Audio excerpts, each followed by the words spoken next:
I have been booked in for a 45-minute keynote and I'm currently writing my script. And in this video, I'm going to show you how you can mash up your ideas together and write a killer keynote script. So when you go on stage, not only do you go with competence, but you also go with confidence. Now I'm going to go step by step in order, in chronological order, and you have to do it this way. I got asked to do this speech or this keynote, and he just said, do it on what you want. He emailed me saying it's 45 minutes, do it on what you want. There's 120 people going. That's 120 personalities going to this event. So if I just spoke on what I want, let's say I spoke on tennis, there was 120 people that are at that event might not even be interested in tennis. So even if my speech is a killer keynote speech, if they're not interested, they're not interested, which will make my speech be perceived as shit. So before you do anything, you need to find out about your audience, their age, what they're into, what's their personality like, do they have common ground? Because from that, you can then create a keynote that is actually going to be useful for them. Because speaking, it's not how well you speak on stage. The best speakers have the biggest impact from what they do after the speech, what the audience does after the speech. If they don't go away after your speech and they don't act upon what you said, your speech was unsuccessful. Even if your actual ability to communicate is great, if you can't persuade them and influence them to make a change, in my eyes, you've done a shit job. So I waited 2 days. Mark messaged me on the Saturday saying, oh, just do this speech. It's in 3 weeks' time. And I was like, oh, sweet, I'll get that in. I was like, oh, what should I do it on? He was like, oh, do it on whatever you want. But I knew he was away for the next 2 days and he wasn't going to reply. And I thought, do it on whatever I want. Which is why I couldn't start. Because I could do a speech on something that really interests me, but they don't give two shits about. Which is why I waited till Monday to call up Mark and go, all right, what is the average age? What do they do in their spare time? What is the reason they all go to this event? So I was finding common ground between all these individuals that are going to this event. So it not only attracts to one person, but it attracts to the masses that are there. Because I'm speaking to influence, to create impact to everyone that is there. So I need to make sure it's about them. Because when you speak, it's not about you, it's about them. So your first thing, before you even think about an idea or any sort of scripting, is find out what your audience wants. And if you don't know what they want, and they don't know what they want, they just want you to speak, you need to find out their interests so you can create some sort of common ground, so then you can then lay a message into them through common ground. So, first thing is that. After that, you can then brainstorm some main ideas. These are going to be broad topics. Don't go niche yet. A broad topic. For example, mindset, sport, psychology. So get what your topic's going to be about. Then after that, you can then start going into the ins and outs. For me, I'm going to do a mindset one. It's going to be on resilience because these old people here, I'll say they're old, they're 60, 70 and 75. They said the average age is about 70. They want to be inspired to go to the gym more, to exercise more, so then they can live a life with more energy and more compassion because they all know that health is key. That's why my speech is going to be on resilience. My speech is built around getting them to the gym. Because in order to get to the gym, you need to be resilient. If you're not resilient, you will just not go. Because you need to resist the urge of comfort and go for courage to get to the gym.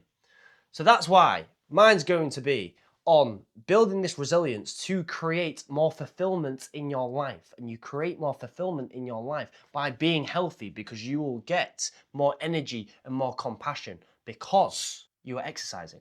And that's why my speech is all on resilience. I asked what common ground they all have so then I could create my own speech. My title is the 4 R's to building resilience. So after you've got your main thing, your title, you don't need to make the title straight away, just have your main idea. But I kind of had an idea of the title already.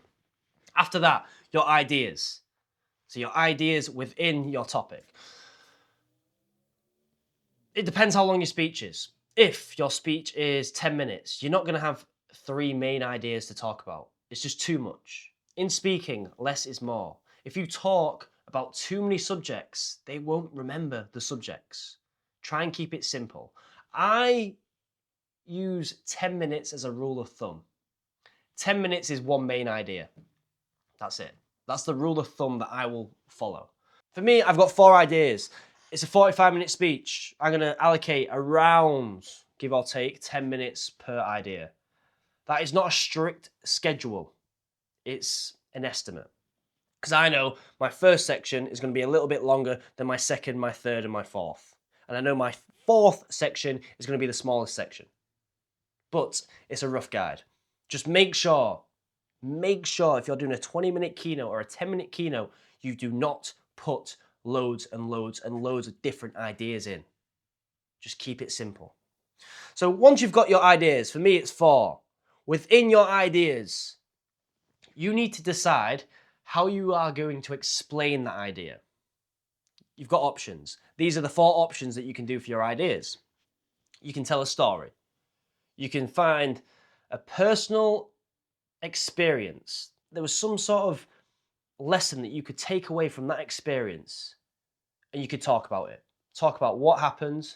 Make sure you raise the stakes. There's going to be a guru involved, which is better if it's not you, that made you have a different perspective in life. And then you can lay the message and then link it back to the audience that you're speaking to. So that's option number 1, story.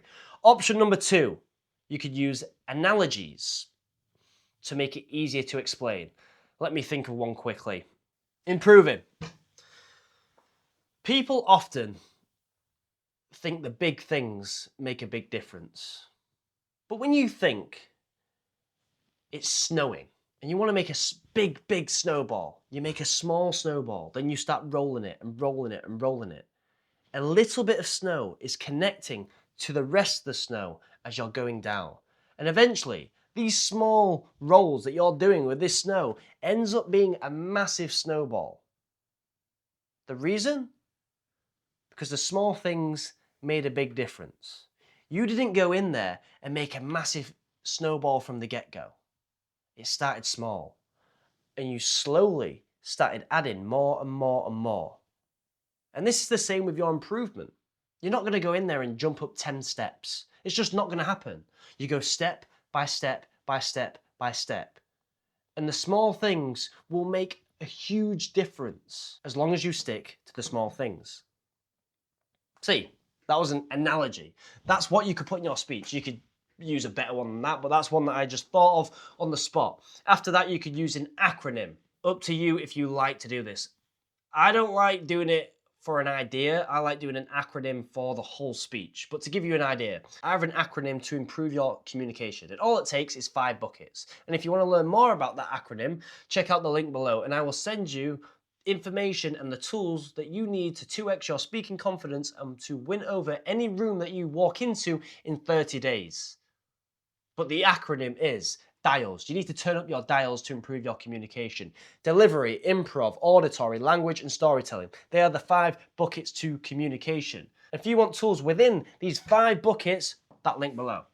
But that is an example of an acronym because acronyms make it easier to remember. That's why I made this acronym for improving communication. It made it easier for me to remember because after my brain injury, that was a symptom that I got. My memory was absolutely dreadful. So I made acronyms to help me remember stuff. By giving them an acronym, it makes it easier for them to remember. So when they walk out that room, they have that word stuck into their head. And then each letter within that acronym will spark off a new memory to allow them to remember what you said. So that is the third option, an acronym. And the next example is an activity. Let's think of an example. If there's an audience there, you can get them to go side by side, get them to stand up, get them to look at each other in the eye. Imagine it's like this. And then you're going to go, all right, you're going to look at your partner. You're going to look up and down. Now you're going to turn around so you can't see your partner. You're then going to go, all right, I want you to change 17 things about your appearance. And then the audience is like 17 things. I've not even got 17 items of clothes on. But as they are thinking, you are then going to go, actually, just change one thing of your appearance. And then mentally, they're going to go, oh, this is so much easier. This is so much easier. They'll change one thing and they'll turn around. And you'll get everyone to sit back down. And they will realize that when you asked them to change 17 things, they struggled. They started to have mental farts in their head. But when you got them to change one, it was simple. And that's the same with improving. When you want to change one thing, it's simple. When you try and change several things at once, it's not simple. That is an example of an activity that you can use. So to recap, we have a story, we could have analogies, we could have acronyms, or we can have an activity. And then after you've done that, for each one of your ideas, that is the main base of your keynote. The main base. After that, you can start writing the links, the link between point 1 and point 2, the link between point 2 and point 3. And after you've done the links, you can do the closing, you can do the opening. And that is the order that you need to create a keynote. If you start with the opening, it's going to be so hard. You're going to end up rambling. It's just like speaking. When you speak with no framework, you end up rambling. The reason for that is your mind has no path to follow. But when it has a path to follow, it knows when to take a left turn and when to take a right turn. And because of that, it knows when to stop speaking and when to move on to the next topic. And I've just used a prep framework to answer that same question. So when it comes to doing a keynote, you need a framework to follow to make sure you don't ramble on. And it's clear and concise, so it's easy to be consumed by the audience. That's the main thing. Everything that you say in your keynote needs to be easily consumed by the people watching. Because you don't just want to be remembered, you also want to be repeated.